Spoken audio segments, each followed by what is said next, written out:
Viewers and listeners, welcome to yet another episode of The Conversation. My name is Anotida Chikumbu and I am your host. Today I'm excited to have Professor Paul D. Williams, who is a professor of international relations at the Elliott School of International Relations at George Washington University. We are set to discuss his book, War and Conflict in Africa. Professor Paul Williams, welcome to The Conversation. Thank you very much for the invitation. Wonderful. I'm very excited to have you. How is your day going so far? Well, we're a little bit wet and overcast here in Washington, D.C., but otherwise we're surviving. Wonderful. So how is the electioneering mode in Washington, D.C.? I understand it's the capital of all the politics. What's the electioneering mode and what are the issues at stake in this election? And do you think that they have any implications on Africa? Yeah, well, I mean, you're absolutely right? We're right in the center of election mode. I wouldn't say Washington is the center of all the world's politics, but certainly for some dimensions, it's important. Yeah, look, this is a crucial election, I think. It's mainly, as I see it, about domestic American politics, and US politics at the moment are dealing with four huge crises. I think obviously there's a health crisis with COVID-19, but also more generally how America does healthcare for its citizens. There's a big crisis, obviously, in terms of the economy, massive unemployment as a result of the pandemic, a debate between the parties over whether we're going to design the economy basically for the rich or for the masses. We've got a massive crisis about climate change related issues. We've got part of the country on fire, in California in particular, hurricanes and other things. And one of the political parties' leadership doesn't really want to engage seriously with climate change. And then we've got a whole lot of criminal justice crises, some of which are sort of racially tinged as well. And so I think the election for me is mainly going to be about those sort of four big crises and how they affect domestic politics. But Africa's not completely absent. I think I would say two things here. One is, as you know, there's fairly been a large sort of bipartisan consensus on how America would approach African affairs. But there's a couple of caveats that are important now. One is Donald Trump himself. And I mean by that, it's just very difficult to know what this man thinks, right? What he genuinely believes and what he genuinely wants to push in terms of policies. I think that's very difficult to actually understand and certainly to predict. And then secondly, there's a big debate at the moment in the US sort of foreign policy circles about how America engages with Africa. And I would say there's sort of three big issues there.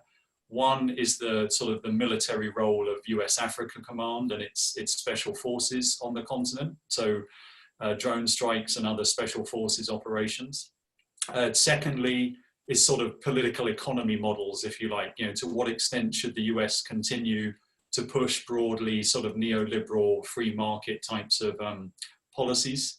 And third, I would say, is the sort of how the discourse on what the Americans call great power competition, or the worry about the relationship with China mainly, but also Russia and other countries, how that should affect American policy in the continent. And so I think you see quite big differences between some of the Democrats and certainly the left wing of the Democratic Party and compared to the Republican Party and certainly the right wing of the Republican Party on those issues.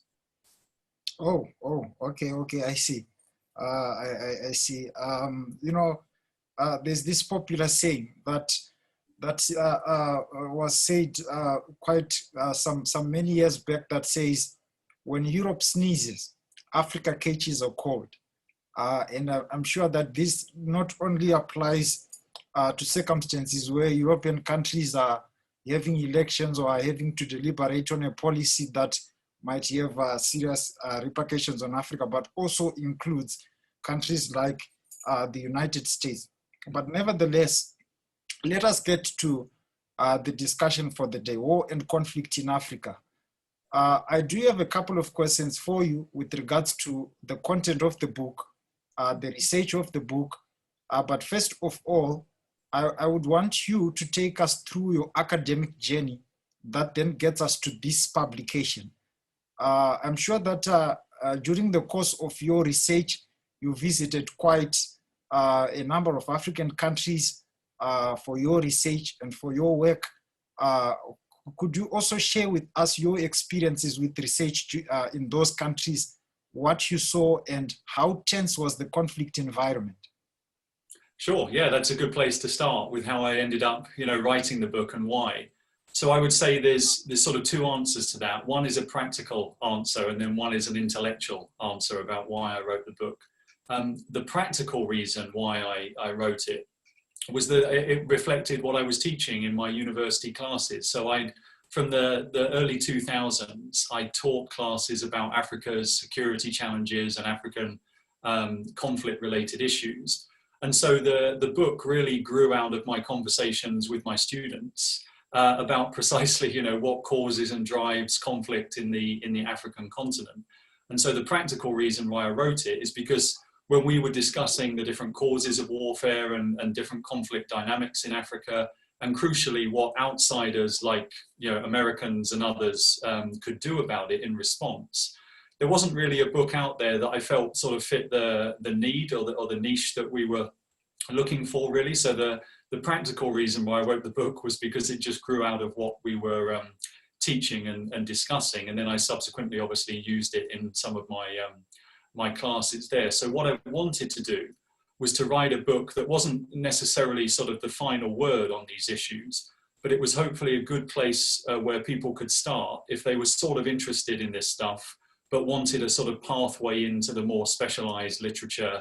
And at the same time, I hope it's been, reasonably easy to read and get across these ideas. So that was the practical reason.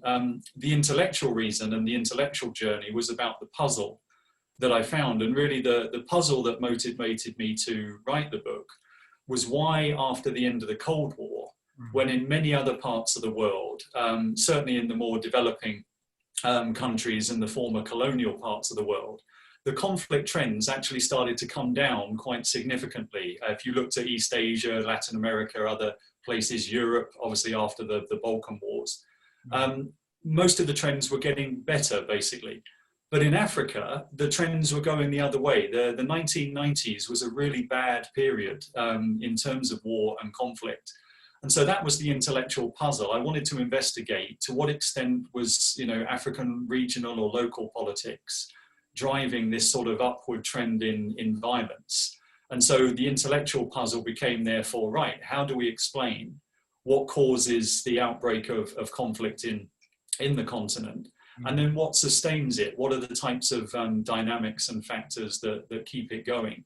And so that was the intellectual puzzle that drove it. And then, as I said before, because I'm an outsider, I've only visited the African continent, right, temporarily. It's never been my permanent home. I wanted to know what outsiders should be able to do in response, right? What would a constructive response to these wars look like? And so that's how I framed the book in terms of those parts, right? What are the trends and patterns of conflict? What then are the sort of major causes and factors that are driving them? And then what can international society do in response? So in terms of your question about how I actually went about doing it, the way I see this book is it's largely a synthesis of lots of other literature, right? So in particular, I was reading a lot about two different things. On the one hand, I had to read all the general literature about warfare and the causes of war generally, right? To understand wars in Africa, you shouldn't just read about wars in Africa. You should read about warfare more generally and look for what are the comparisons and the differences.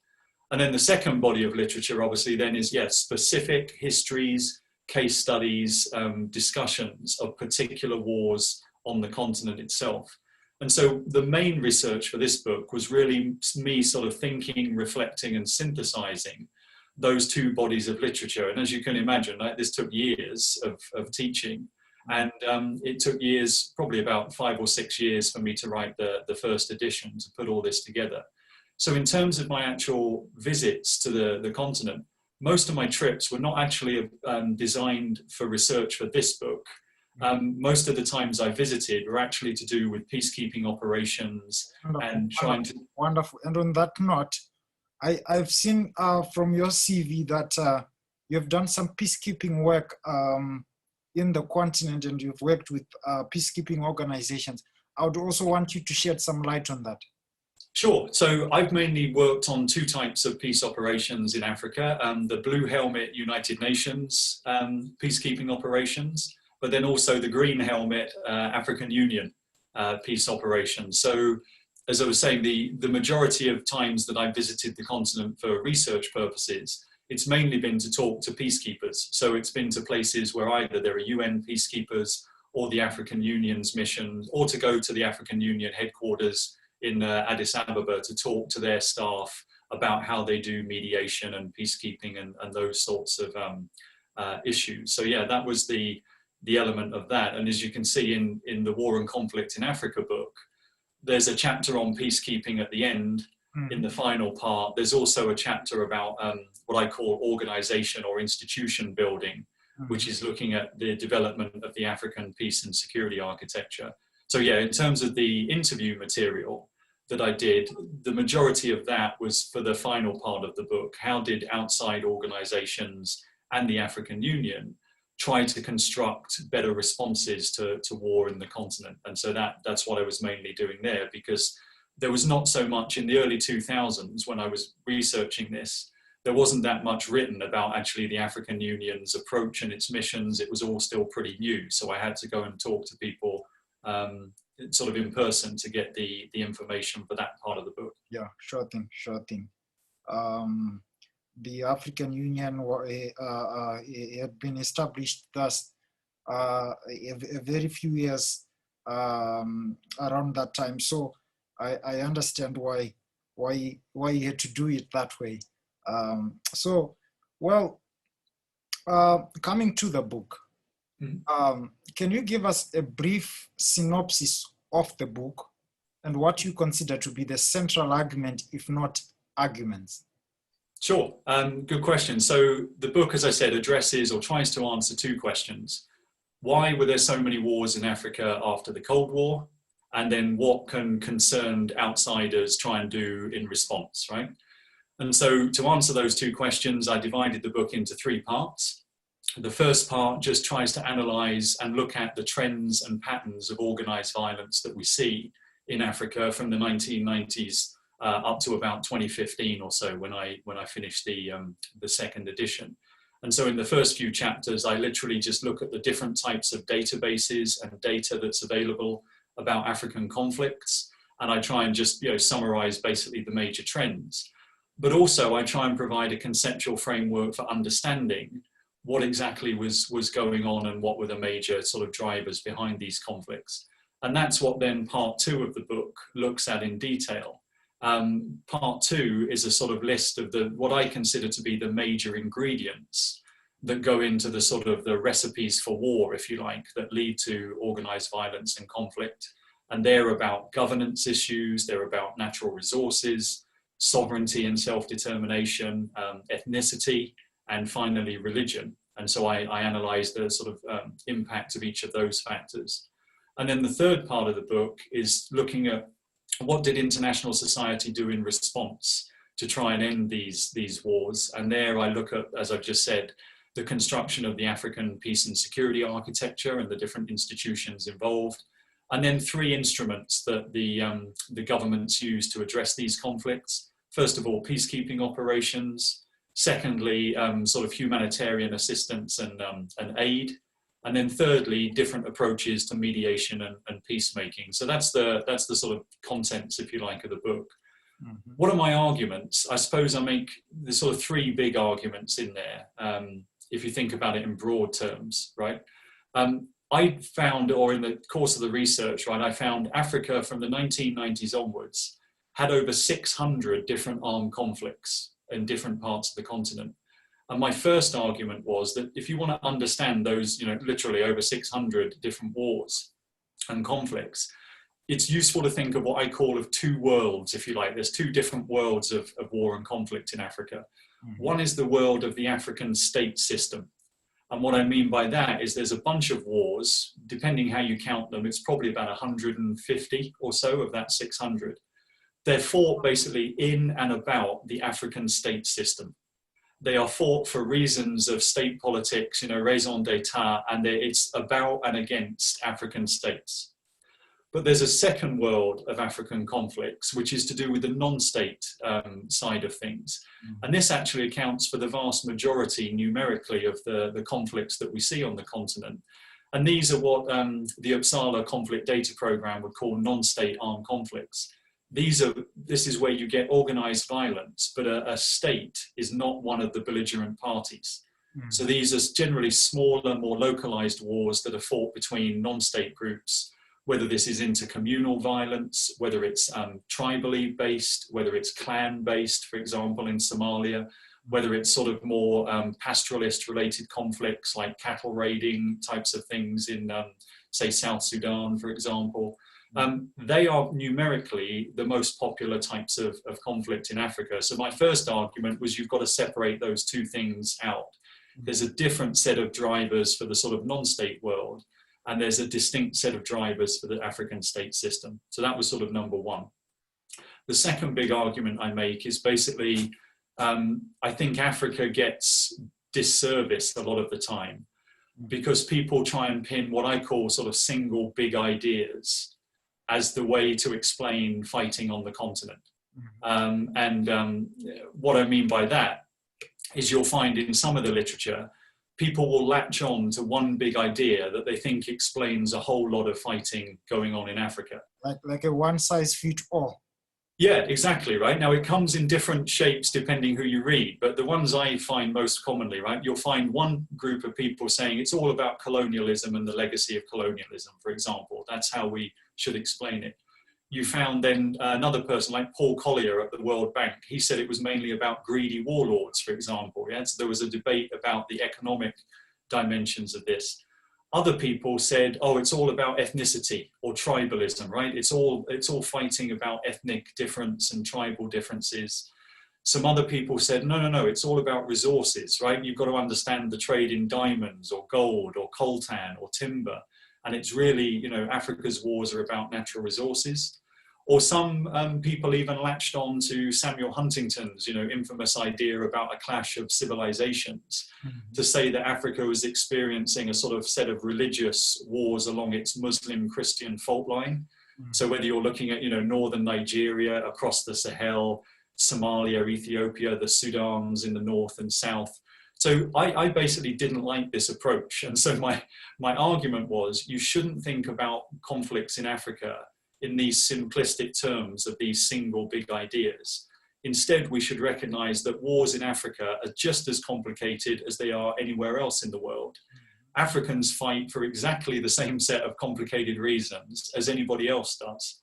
And so the metaphor or the argument I use in the book is about recipes, right? Whenever I think about anything for any period of time, it always gets to food and my stomach. And so I think I wanted to use the metaphor of recipes and ingredients for war.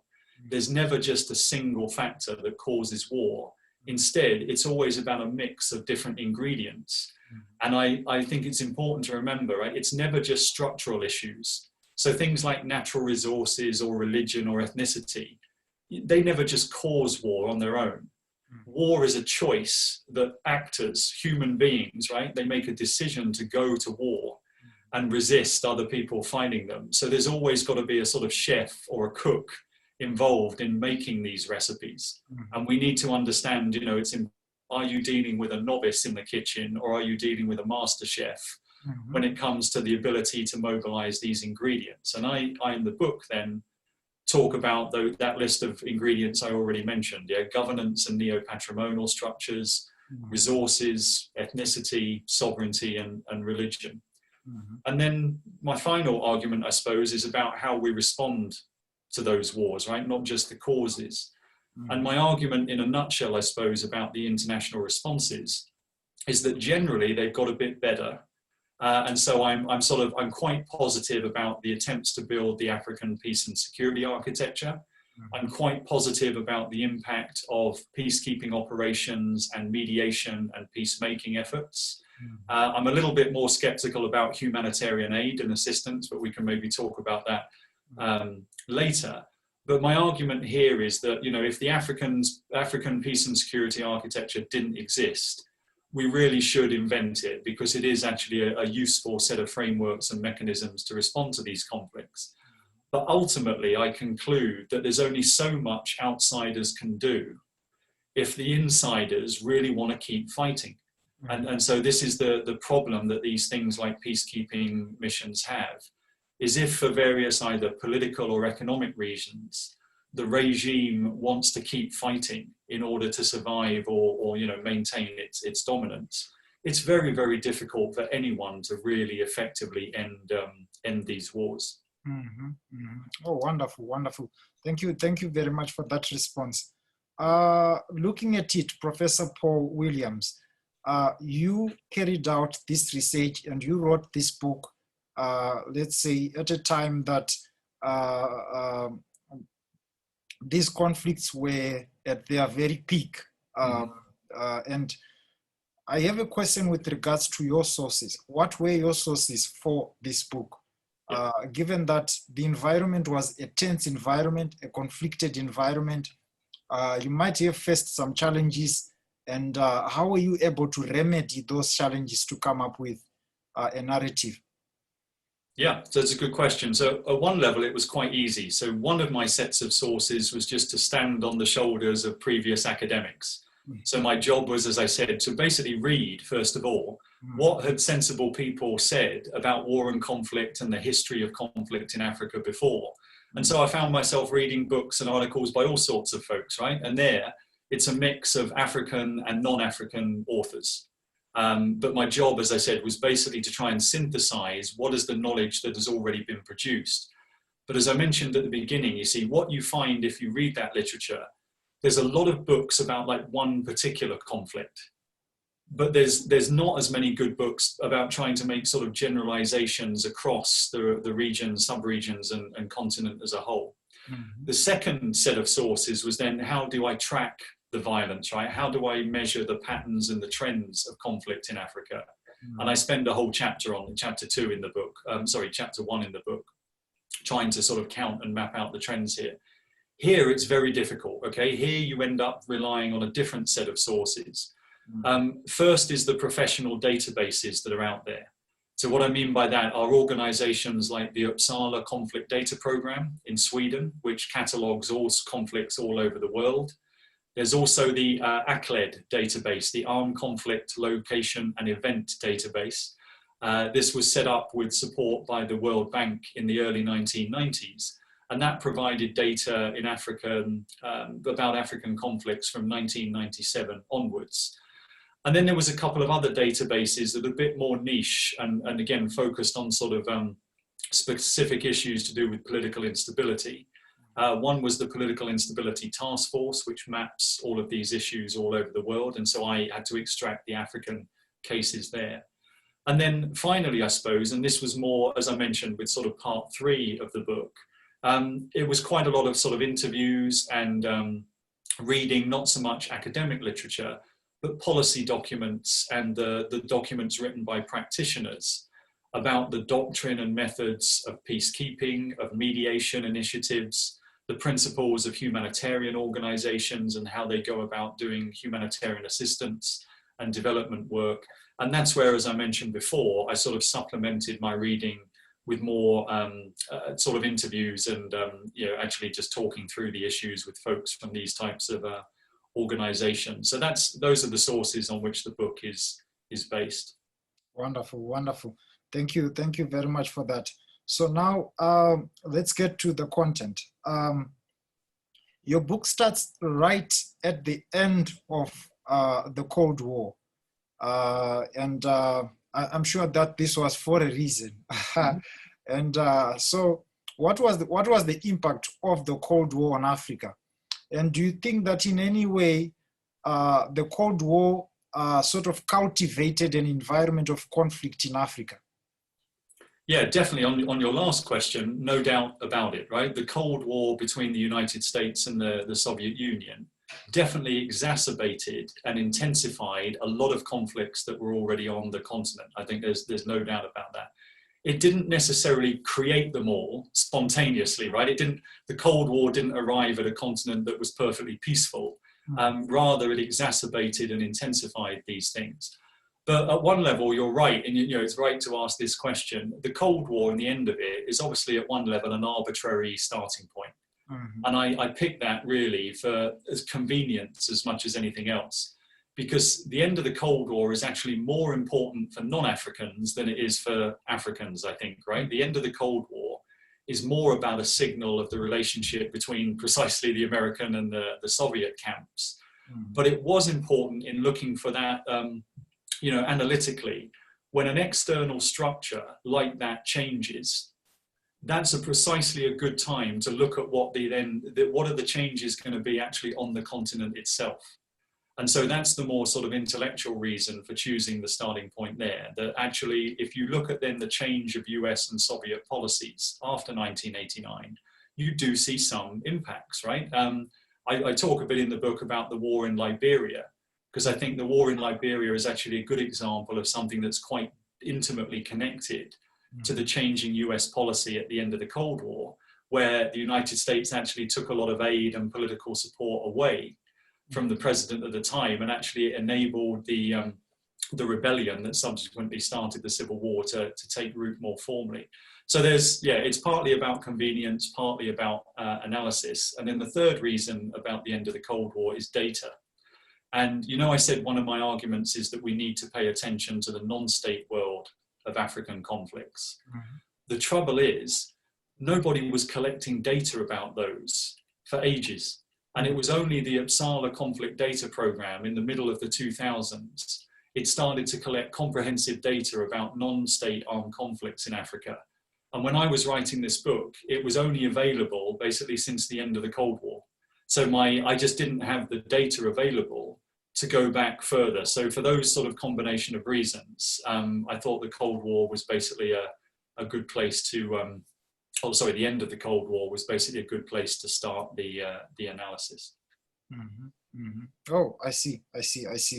In chapter 3 of your book, you examine how neopatrimonialism affected governance issues, and as a result is one of the ingredients, as you say, of conflicts in Africa. And a common debate exists even up to now among researchers and scholars, that you hear some of them saying that these wars are as a result of external forces, and some saying that it's a problem from within. From your assessment of it, and from your perspective in your book, how did you handle this debate? That's a good question. So I dodged the answer and I said it's both, right? It's always both. It's not either or. So in my second chapter, what I call the terrain of struggle, I set up a framework for sort of thinking about precisely this question, right? What is causing Africa's wars? And I go back to a good old, I think, a useful concept from international relations known as the levels of analysis problem. And that basically says that you can think about world politics literally in different levels of impacting behavior. We can think about local subnational levels. We can think about a state or national level. We can think about regional levels, West Africa, Southern Africa, Central Africa, etc. And then we can think about an international or global level. And there are different dynamics at play in each of those levels, The issue analytically is that all wars in Africa have always got all four of the levels involved. Right? Every conflict, even if it's a small localized conflict, let's say about intercommunal fighting over pastoralist issues in South Central Somalia, it's never just hermetically sealed off as a local issue. Even a small local conflict like that will have some degree of impact or be influenced by the national politics in Somalia. And then at the next level up, there's going to be regional impact. So for example, maybe the flow of weapons, maybe support of diaspora groups or other clan relationships across, say in Kenya or Ethiopia, might influence this conflict. And then at the global international level, a peacekeeping operation may deploy from the United Nations, or a humanitarian assistance NGO may come and affect the political economy of the conflict. Or you may get, more recently, we've had Islamist militants coming from Afghanistan and Pakistan and elsewhere to fight in Africa's wars. And so my answer to that question is, if you're looking at what causes these conflicts, you have to look at all of those levels in all of the places, right?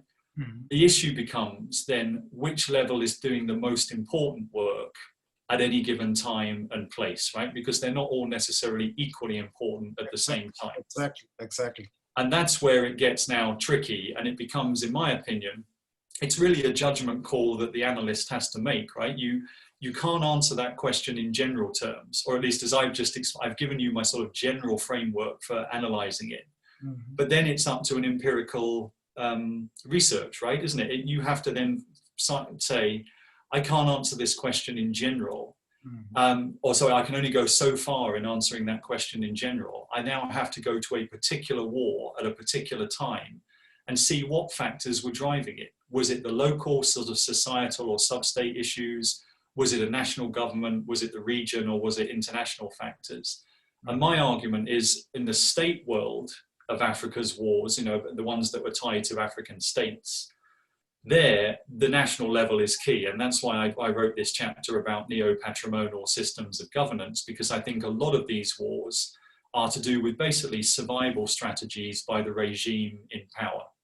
And a lot of the time I found that the regime in power tries to keep itself in power by mobilizing and instrumentalizing things that it thinks can help, whether that's religious identity or ethnic identity, or it basically, you know, keeps control of most of the natural resources. Whatever it is, that regime is sort of the key. So at the other end, in the non-state conflicts, I also don't think it's foreigners again here. I think it's mainly very local issues. It's local issues about mainly, I discovered, sort of land and who owns the land and who basically has access to the land, not just for human use, obviously, but also for livestock and agriculture and crops. Mm. And then secondly, environmental changes. I think we've seen a significant increase in the amount of times that environmental changes have helped to sort of intensify the risk of localized conflict. So that's how I think about that, that question and issue. Oh, wonderful, wonderful. I have a tricky question. I'm happy that you have indicated that it's a combination of all the ingredients that we are talking about. We've talked about governance, we've talked about natural resources, religion, ethnicity, and so forth. If we are to make an assessment of the impact of each individual ingredient, perhaps with reference to any typical examples of the conflicts that we have studied in Africa, what do you think is the most fundamental? Of course, we are not saying it's the only factor that causes the wars, but something that is fundamental, that is overarching in all the conflicts that you have studied. Yeah, so that's a great question. I'm going to break my own rule, right? I said before, you shouldn't think in terms of single big ideas about these wars. They have multiple factors, but now I'm going to break my own rule. So yeah, look, I think of all the different ingredients I looked at, I think basically it's good old-fashioned politics and governance that you find in all of these conflicts. So I said, I looked at over 600 different conflicts over this 20-ish year period on the continent. And the thing that I think stands out to me most of anything else is that there is no such thing as an apolitical war. Right? There's no such thing as a non-political or apolitical war. They're all about politics in some way, shape, or form. And what I mean by that is politics is about who gets what, when, and how. Right? It's in that sort of classic Harold Laswell definition there, yeah? And so it's always about the governance structures involved and the people who have political power at the time. And they have a choice, basically. If you look at these things through the lenses of the people who have political power and authority, they can either set up governance structures to resolve conflicts peacefully, or they can make the situation worse. And what I found is that in the places that in Africa that suffered from civil wars and major armed conflicts, the political elites there were always, I thought, largely responsible for creating the structures that made the risk of warfare go up. And in neo-patrimonialism, as you mentioned before, as I analyze it there, This is precisely, in case people don't know the word neopatrimonialism, I know it's not a common one in ordinary conversations, right?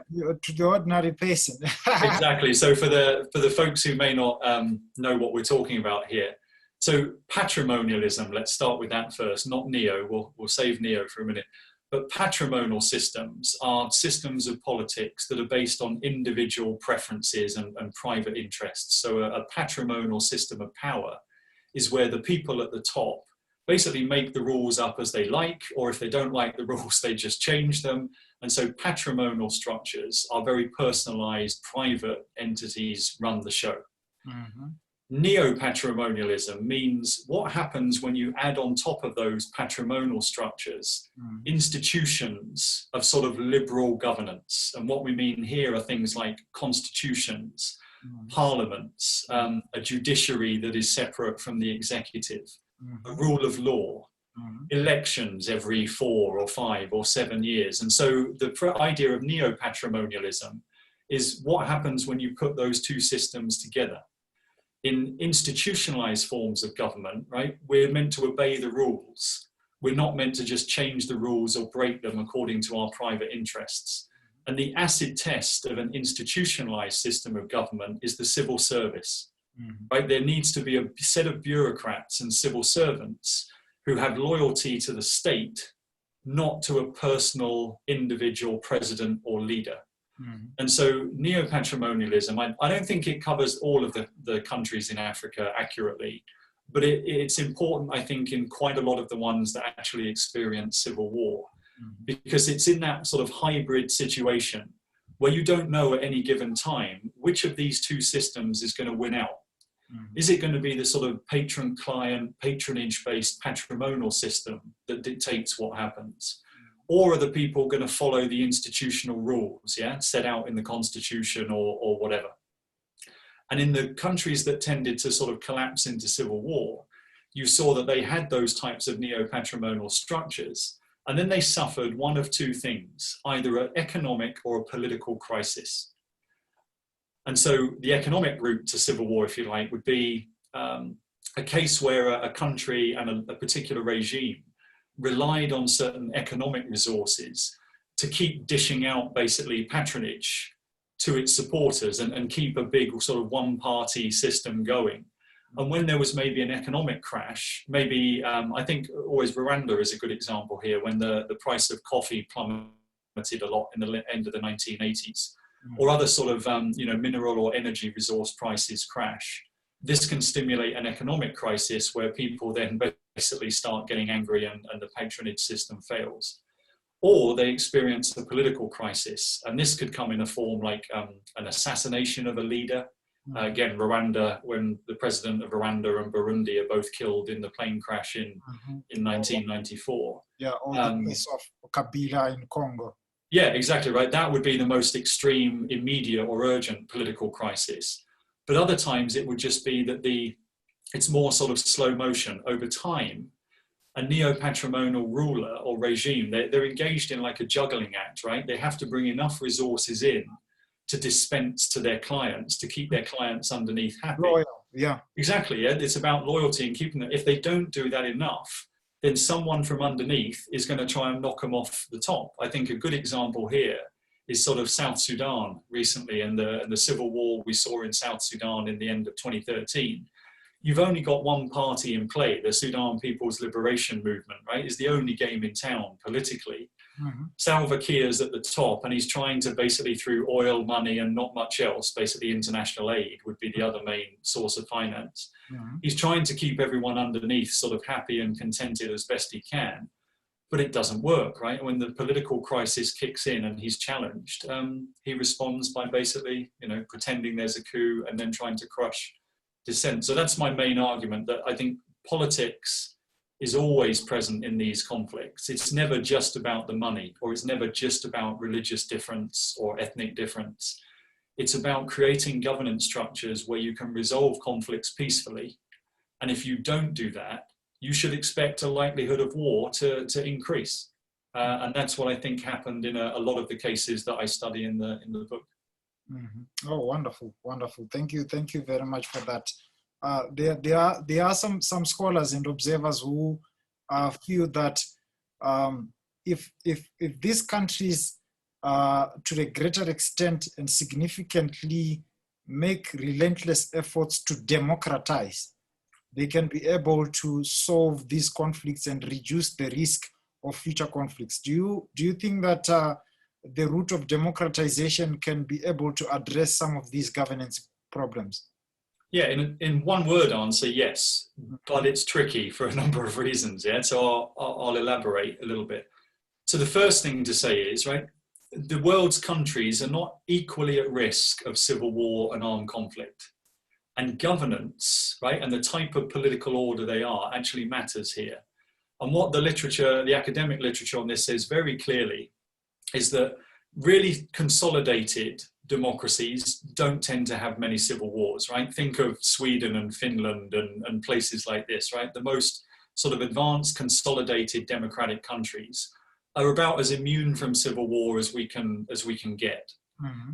Then at the other end of the spectrum, you've got really, really effective authoritarian regimes mm-hmm. that are massively successful in clamping down on their political opponents. Mm-hmm. And the literature says actually also in those types of regimes, you also don't get many civil wars mm-hmm. because it's very, very difficult to start an insurgency. Yeah. These regimes will have effective intelligence agencies, police forces. They are very repressive. Yeah, they will basically repress their population. If anyone even tries to form an insurgency, them, their family, their friends may just, disappear with security forces and never be seen again. So it's in the middle of that spectrum that the literature says you're most likely to have the risk of civil war and armed conflict when you're either transitioning from very authoritarian states towards democracy, but it's not fully consolidated yet. Mm-hmm. And so that, I think, if you look at Africa from 1990 onwards, what is happening? Well, it's precisely that scenario, right? We're in what was called the third wave of democratization at the global level, yeah? Mm-hmm. Partly again back to the end of the Cold War. What happened after the end of the Cold War is you didn't have one side trying to make you all be communist and one side trying to make you all be capitalist. Yeah. In fact, right, liberal democracy became sort of in many respects the only game in town for the international financial institutions and some of the Western powers that sort of in effect won the Cold War. And so you saw a big push to democratize a lot of countries in Africa. We saw a lot of countries in that period from sort of 1988 through to 1994 and 95 go from one party to multi-party systems. Mm-hmm. So this is all good in the sense that it's moving towards democracy, but it precisely puts you in that risky middle category mm-hmm. of armed conflict. Mm-hmm. And if you don't have, as I said earlier, if you don't have governance structures that can help people resolve their conflicts peacefully, then you're likely to see more groups basically turn to violence and turn to insurgency and rebellion. And so statistically and structurally, Africa in the early 1990s was in a very difficult place, right, for this democratization agenda. Mm. Fast forward now 20 years or so, there's two things to say about democracy. One is that if you read all the African Union's documents, and also a lot of the sub-regional arrangement documents from ECOWAS and SADC and elsewhere, what strikes me always is they're actually quite liberal in terms of the way they think about governance and democracy and the importance of elections. Although African states, of course, are a real mix, right, of authoritarians and democracies and all sorts in the middle. The African Union's documents and its key charter and conventions, it's all set up to basically encourage democratization because it says that is, by and large, the route to more stable forms of peace. Mm-hmm. So I think it's not just people like me, academic outsiders saying this. I think if you look at the African Union's documents itself, you'll see the argument there that actually democracy is something we should encourage for peace, right? But it's a long-term objective. Yeah. In the short term, as I said, it puts you right in the risky middle ground. And that's the difficulty that I think we've seen on the continent more recently.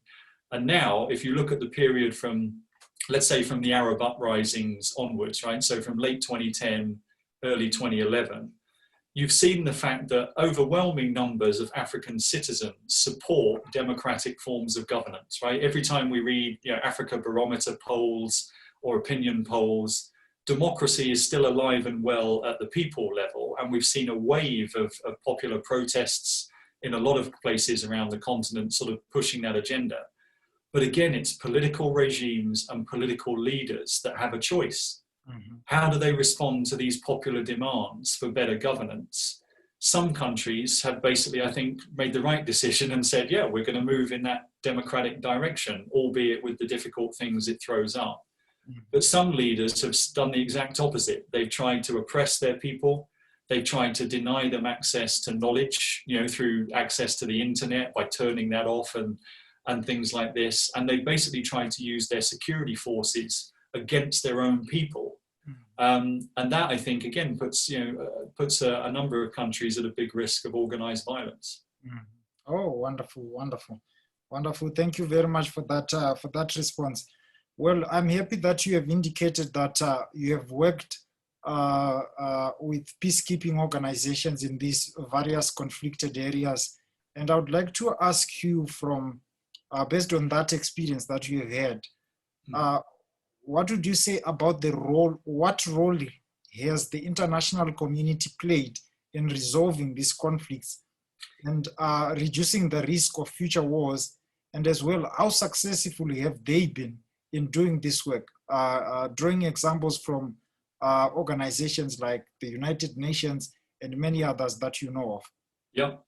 Good question. And I think the way I would answer that is the international role here is it's a split personality, right? It's two-faced. And what do I mean by that? On the one hand, I'm going to start with the negatives first, right? So on the one hand, the permanent 5 members of the UN Security Council have actually helped make the situation worse in Africa in terms of conflict dynamics, I think. And they've done it through a couple of ways. For example, things like weapons sales, small arms and light weapons, right? In all of my research, in over 600 conflicts that I talked about before, I never came across a group of people who said, we were really disgruntled, we were trying to start a rebellion, we just couldn't because we couldn't get our hands on guns and ammunition and things like that. You can always get access to this weaponry, and it's not mostly made on the continent, it's delivered in by foreign powers, right? So that's one example of how it's a problem. Second problem is to do with political economy and finances. On the one hand, and again, I'm focusing on the negatives here, a lot of Western countries in particular have encouraged a sort of the brain drain, if you like, from the African continent. They've also encouraged, I used to live in the UK, as you can probably tell by my accent. Yeah, can tell. So I used to live and work in Birmingham and around there. And so if you look at the Birmingham National Health Service hospitals, there was more nurses probably from like Malawi and Mozambique and South Africa than there were probably in those countries themselves. Yeah. So on the one hand, Western states encouraged a sort of brain drain from the continent. And secondly, now to do with the political economy, the banking systems. If you look at the financial centers like London and New York and others, what have they done? They've allowed, I would add Switzerland here as well, they've allowed many of Africa's old dictators to basically take their money away from their own. Invest in those banks. Exactly, yeah. And so the banks in London have facilitated capital flight and basically a whole lot, I think, of quite fraudulent transactions here. But that's what I'm starting with the negative. I say, so on the one hand, we must remember that the same countries that I'm going to talk about now in terms of supporting peacekeeping operations and mediation, they also play a series of quite negative roles. In the conflict, yeah. But we don't talk about those ones as much, which is why I wanted to talk about them first, right? The other one is sort of the role of the international financial institutions, the IMF and the World Bank. Now, remember I started this conversation by saying there's a debate in America at the moment in the foreign policy circles about whether the United States should keep pushing these sort of IMF, neoliberal free market economic model of growth, or whether that's fundamentally broken and we should change to different models of political economy to do that. That, I think, is a crucial debate to have. And when I look at some of the structural adjustment plans and policies that were pushed in Africa during the 1990s onwards, I do think they've actually helped exacerbate the risk of conflict in some areas. This is a problem, right? So this is all negative. And those things could change, and external powers could do those things better. On the positive side, though, they've also done the things that you just asked me about, yeah? It's the Western countries, for example, that have paid for most of the peacekeeping operations that we've seen in Africa. The European Union, for example, since 2004, has paid nearly 3 billion euros in supporting African Union and other peacekeeping missions on the continent. You've got those same countries that are giving money to support mediation efforts. You know, we all know the African Union has had literally no money at all until very, very recently. So if it wants to do things like engage in a mediation effort and a peace process, they're not going to get the money. It has to, yeah, it has to go elsewhere, right? And it's Western states that have provided most of that. Humanitarian assistance and development aid, again, has largely come from these countries. So on the one hand, you know, there's sort of pros and cons. The other thing I would say finally is look at the sort of the, you know, you started as well about the colonial legacies. There's still a sense of responsibility tied to some of the former colonial powers, right? If you look at how wars played out in West Africa, for example, France was very active in Côte d'Ivoire and then very active again militarily in Mali. Who was it that came and deployed in Sierra Leone? Well, that was British forces with the UN peacekeepers. Who deployed US Marines, right? Were deployed off in Liberia to help maybe stabilize the situation there in the 1990s. So you still have a bit of a sense where the old colonial legacies have not completely gone away in terms of how these countries respond to conflict. But that's how I'd answer it, right? It's a tale of two sides, right? On the one hand, there's some negative activities that really make conflict worse. And on the other hand, they've also been supporting efforts to do peacekeeping operations and mediation. Wonderful. Professor Paul Williams, thank you very much for your participation in this interview. This is the platform where I get to sit with established academics who have written outstanding publications, outstanding books or articles. I do also often invite other international newsmakers to deliberate and to discuss top issues of the day. I'm very happy to have heard you, and thank you very much, and have a good day. My pleasure. Thank you for the invitation. Wonderful. We invite as many people as possible, friends, relatives, and workmates to subscribe to the conversation with Anotida Chikumbu on YouTube and to like the Facebook page. I will do. Thank you. Wonderful. Thank you very much.